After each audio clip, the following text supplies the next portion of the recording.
இன்னைக்கு வீடியோவில் வந்து கருவேப்பிலை எடுத்து வச்சுருக்கேன். அது வந்து இந்த கருவேப்பிலை பொடி எப்படி அரைக்கிறது அப்படிங்கிறது வந்து பார்ப்போம். இப்போ இது நான் நல்லா கழுவிட்டு எண்ணெயில் காய வச்சு அதை எடுத்து வச்சுருக்கேன்.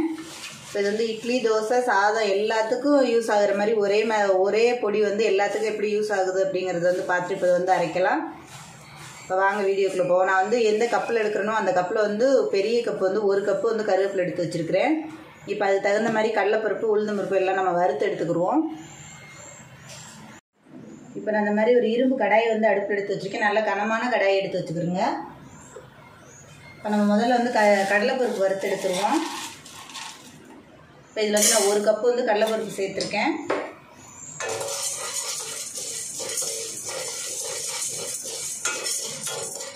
இன்னும் ஒரு 1/4 கப்பு வந்து சேர்த்துக்கிறோங்க. அதில்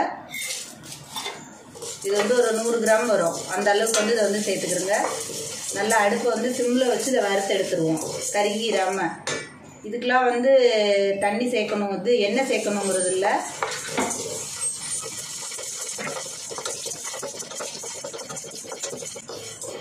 ரொம்ப கருகிராமல் சும்மா லைட்டாக வருங்க. உங்களுக்கு அந்த நிறம் மாத்திரம் மாறணும், அந்த அளவுக்கு மாறினாலே போதும். இப்போ நீங்கள் எந்த கப்பு அளவுக்கு வந்து கடலைப்பருப்பு எடுக்கிறீங்களோ அதே கப்பு அளவுக்கு வந்து உளுந்தம் பருப்பு எடுத்துக்கிறோங்க. கருவேப்பிலை வந்து ஒரு 2 கை இப்படி அளவு நல்லா நிறைய வந்து சேர்த்துக்கிறோங்க, நம்ம பருப்புக்கு ஏற்ற மாதிரி.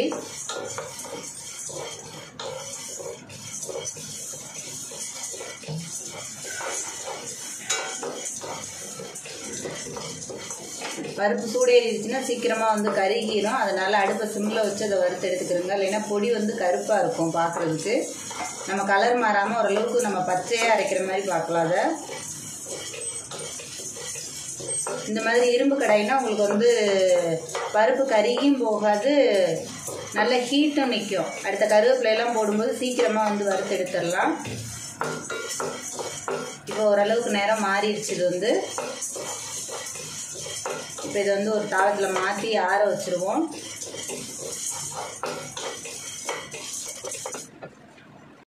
இப்போ இது நல்லா வறுத்துருச்சு. இப்போ இதை வந்து நம்ம ஒரு பாத்திரத்தில் மாற்றி இது வந்து ஒரு தாம்பரத்தில் ஆற வச்சுருவோம். எவ்வளோ எடுத்தோமோ அதே அளவு வந்து உளுந்து எடுத்துக்கலாம்.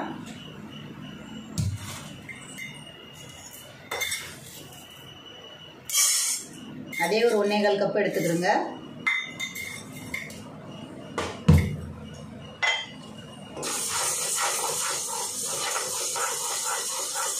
இந்த மாதிரி வறுக்கிறதுக்கெலாம் வந்து இந்த மாதிரி இரும்பு கடாய் தான் நல்லாயிருக்கும். உங்களுக்கு வந்து ஹீட்டாகவும் நல்லா ரொம்ப நேரம் வந்து சூடு தாங்கும். வெயிட்டான பாத்திரமாக இருந்ததுன்னா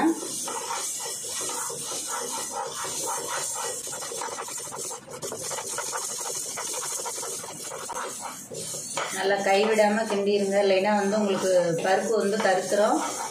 ஒரு பக்கம் கருத்து ஒரு பக்கம் இதாக இருந்ததுன்னா நல்லா இருக்காது. இப்போ பொடி வந்து ஒரே மாதிரி இருக்க மாதிரி பார்த்துக்கிறோங்க.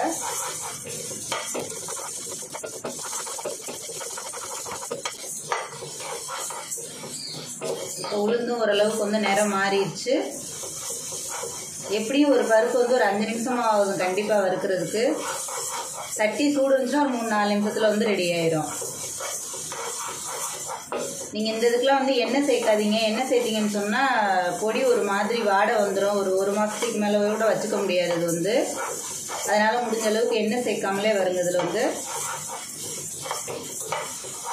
உளுந்து நல்லா வாசனை வந்துருச்சு. உங்களுக்கு வறுக்கும்போது நல்லா வறுபட்டுருச்சுன்னா அந்த உளுந்தோட வாசனை நல்லாயிருக்கும். இப்போ இதுவும் நல்லா வறுத்துருச்சு, நிறமும் நல்லா மாறிடுச்சு, கரிஞ்சு போயிடாமல். இப்போ நம்ம ஆற வச்சுருக்க கடலைப்பருப்போடு இதையும் வந்து சேர்த்துடலாம். இப்போ நான் இதில் வந்து ஒரு வெள்ளை எள்ளு, நீங்கள் கருப்பு எள்ளு வேணாலும் எடுத்துக்கிறோங்க. நான் ஒரு 2 ஸ்பூனுக்கு வந்து எடுத்து வச்சுருக்கிறேன், அதை வந்து சேர்த்துக்கலாம். எள்ளு வந்து சீக்கிரமாக வந்து வறுபட்டுரும். போட்டோன்னே பொரிஞ்சிருச்சு பாருங்கள் சட்டி ஹீட்டில்.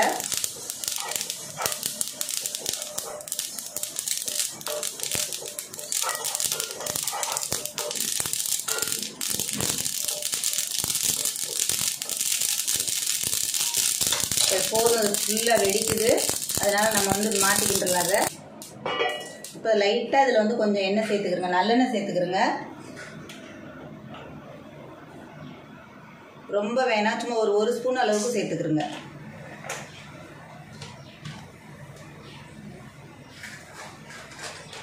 நான் ஒரு 2 பெருங்காயம் எடுத்து வச்சுருக்கிறேன், அதை அந்த எண்ணெயில் போட்டுருங்க.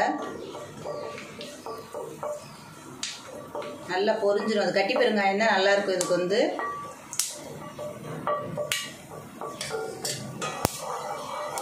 எண்ணெய் எல்லா பக்கமும் படுற மாதிரி போட்டுருங்க. அதை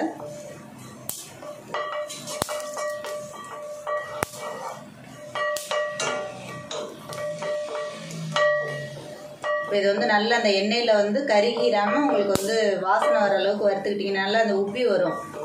அந்த அளவுக்கு எடுத்துக்கிட்டிங்கன்னா போதும். இது ஆறிடுச்சுன்னா நல்லா கிறிஸ்பியாக வந்துடும். அரைக்கிறதுக்கு வந்து மிக்ஸி ஜாருக்கு நல்லா வந்துடும். இது வந்து இப்போ நல்லா நம்ம எண்ணெயில் வறுத்துட்டோம்னு சொன்னால் இப்போ வந்து மிளகா சேர்த்துக்கலாம். மிளகா வெறும் சட்டியில் போட்டு வறுத்தோம்னா ஒரு மாதிரி ஃபுல்லாக காரில் அடிக்கும். அதனால் இந்த மாதிரி போட்டு லைட்டாக எண்ணெய் சேர்த்து அதை வந்து வறுத்துக்கிடுங்க.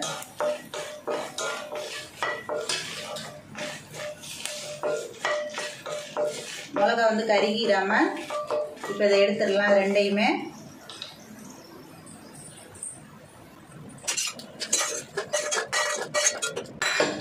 இப்போ நம்ம எடுத்து வச்சுருக்க கருவேப்பிலையை வந்து அதில் வந்து சேர்த்துக்கிடுங்க.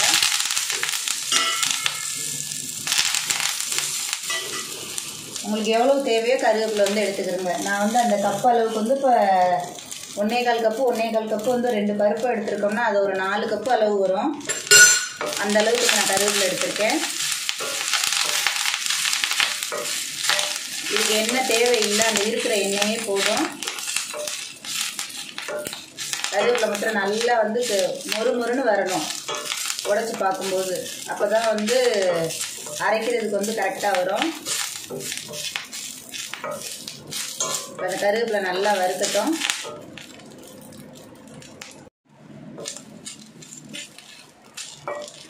இதுக்கு வந்து லைட்டாக வந்து இந்த கரண்டி காம்பை திருப்பிக்கிறங்க. அப்போ தான் வந்து ஒன்றோட ஒன்று எடுக்கிறது கரெக்டாக வரும்.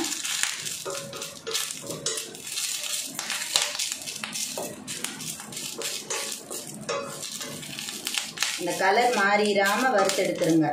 முதல்ல வந்து கருவேப்பிலையை வந்து மிக்ஸி ஜாரில் போட்டு நல்லா நைஸாக வந்து சுற்றிடணும்.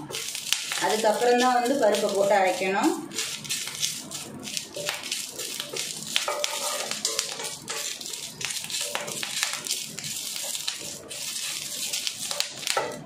இந்த கட்டி கட்டியாக இருக்கிறத வந்து அதை நல்லா வந்து பிரித்து விட்ருங்க. சூடெல்லாம் அவ்வளோவா கருவேப்பிலையில் இருக்காது.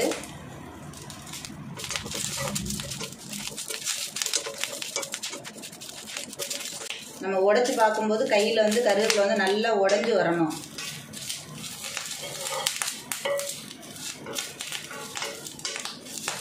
இப்போ ஓரளவுக்கு வந்து கருவேப்பிலை வந்து நல்லா ரெடி ஆயிடுச்சு. இன்னொரு 2 நிமிஷம் அடுப்பில் வச்சு அதை வறுத்தோம்னா நமக்கு வந்து அரைக்கிறதுக்கான பக்குவம் கரெக்டாக வந்துடும்.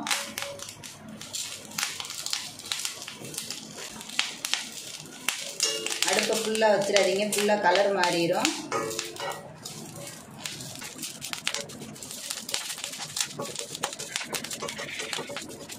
இப்போ ஓரளவுக்கு ரெடி ஆயிடுச்சு. இப்போ நம்ம இதை வந்து ஒரு தட்டில் வந்து இதை கொட்டி ஆற வச்சிடலாம். அதை வந்து ரொம்ப எண்ணெய் இருக்கக்கூடாது. சும்மா லைட்டாக அந்த மிளகாய் கேண்டி நம்ம போடும்போது அந்த எண்ணெயிலே வந்து கருவேப்பிலையை போட்டுறணும்.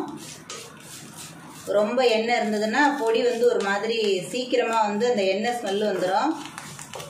அது இல்லாமல் பார்த்துக்கிடுங்க. இப்போ இந்த ஒரு பொடி இருந்தால் போதும். சூடான சாதத்துக்கு கொஞ்சம் நல்லெண்ணெய் போட்டு சாப்பிட்றதுக்கு, இட்லி, தோசை, ஊத்தப்பம் எல்லாத்துக்குமே வந்து ஒரு பொடி வந்து யூஸ்ஃபுல்லாக இருக்கும். ஒரு தடவை அரைச்சி வச்சுக்கிட்டிங்கன்னா இட்லி பொடியை விட இந்த கருவேப்பிலை நிறைய போட்டு அரைச்சி வச்சுக்கிட்டிங்கன்னா எப்படியும் நம்ம குழம்புல போகிற கருவேப்பிலையை வந்து எடுத்துருவோம். இப்போ நல்லா சலசலன்னு வந்து சவுண்டு கேட்டுச்சு பாருங்கள். இப்போ கருவேப்பிலையை வந்து நம்ம வேறு இதில் மாற்றிக்கலாம். அந்த கருவேப்பிலை எடுத்து இப்படி நீங்கள் இது பண்ணும்போது கரெக்டாக அந்த மாதிரி வந்து சவுண்டு கேட்கணும். சவுண்டு கேட்டு உடையணும். இப்போ இதை வந்து நம்ம வேறு பாத்திரத்துக்கு வந்து மாற்றி வச்சிடலாம். ஒன்றா போட்டுறாதீங்க. அந்த பழைய பருப்பு சும்மா ஒரு 10 மிளகு போட்டுக்கிறோங்க. அதில் ஒரு 1 ஸ்பூன் 1.5 ஸ்பூன் வந்து கொத்தமல்லி சேர்த்துக்கிறோங்க. வர கொத்தமல்லி.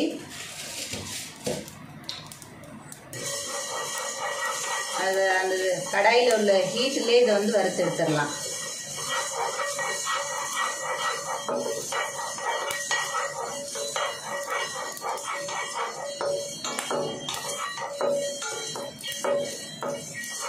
இப்போ இந்த மிளகும் மல்லியும் வந்து நல்லா வறுபட்டுருச்சு. நம்ம ஆற வச்சுருக்க பருப்பில் வந்து சேர்த்துக்கிறோம். இப்போ நம்ம இது வறுத்து எடுக்கும்போது அது எல்லாம் ஆறிடுச்சு.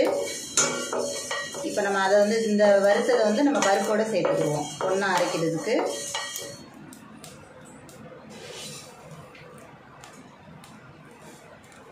கொஞ்சம் வதன்னு இல்லாமல் இருக்கும். லைட்டாக உப்பையும் அதிலே சேர்த்துக்கிறோங்க. கல் உப்பை போட்டோன்னா அடுப்பு ஆஃப் பண்ணிடுங்க.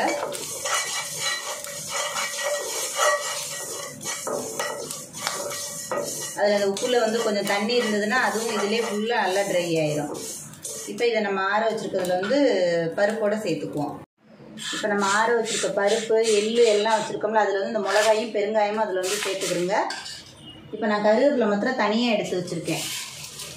இப்போ இதை மாத்திரம் வந்து நம்ம மிக்ஸி ஜாரில் போட்டு முதல்ல கருவேப்பிலையை ஒரு சுற்றிடலாம். நல்லா பெரிய ஜாராக எடுத்துக்கிறோங்க. தண்ணி கொஞ்சம் கூட இருக்கக்கூடாது. நல்லா தொடச்சிருங்க ஜாரை வந்து. இந்த மாதிரி பெரிய ஜார் எடுத்துக்கிறோங்க. தண்ணி சுத்தமாக இல்லாமல் நல்லா நீட்டாக தொடச்சிருங்க.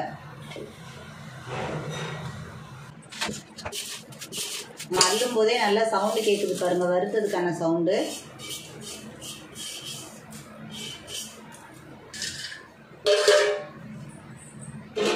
இப்போ முதல்ல வந்து நம்ம கருவேப்பிலையை அரைச்சிடலாம். இப்போ பொடி பாருங்கள், நம்ம கருவேப்பிலை வந்து நல்லா அரைச்சாச்சு. இப்போ இதில் வந்து இந்த பருப்பை வந்து சேர்த்துக்குருவோம். இப்போ அரைச்சாச்சு நல்லா வந்து பொடியை வந்து ரொம்பவும் வந்து நைஸாக அரைச்சிடாதீங்க. ஓரளவுக்கு லைட்டாக கொரகொரப்பாக இருக்க மாதிரி அரைச்சிக்கிறோங்க. இந்த அளவுக்கு வேணும். இப்போ நான் அரைச்ச பொடியை கொட்டுறேன் பாருங்கள்.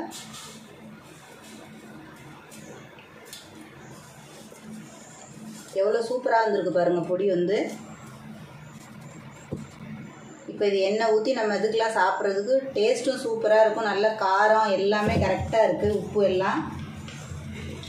இப்போ நீங்கள் நான் எடுத்துருக்கிற அளவுக்கு வந்து நீங்கள் எடுத்துகிட்டு அரைச்சிங்கன்னா கரெக்டாக வந்து 1 மாதத்துக்காவது இந்த பொடி வந்து வரும். இப்போ அளவு வந்து கரெக்டாக 1/2 கிலோ பொடிக்கு மேலே வரும். இப்போ இதே மாதிரி நீங்களும் வந்து ட்ரை பண்ணி பாருங்கள். இப்போ இது நல்ல இது வந்து தோசை, இட்லி, சாதம் எல்லாத்துக்குமே சூப்பராக இருக்கும் சாப்பிட்றதுக்கு. இப்போ இதே மாதிரி கருவேப்பிலை இருந்ததுன்னா நீங்களும் வந்து ட்ரை பண்ணி பாருங்கள். தொடர்ந்து நான் போடுற வீடியோ ஃபுல்லாக பாருங்கள். வீடியோ பிடிச்சிருந்துச்சுன்னா லைக் பண்ணுங்கள், ஷேர் பண்ணுங்கள், மறந்துடாமல் சப்ஸ்கிரைப் பண்ணுங்கள், சேனலுக்கு சப்போர்ட் பண்ணுங்கள்.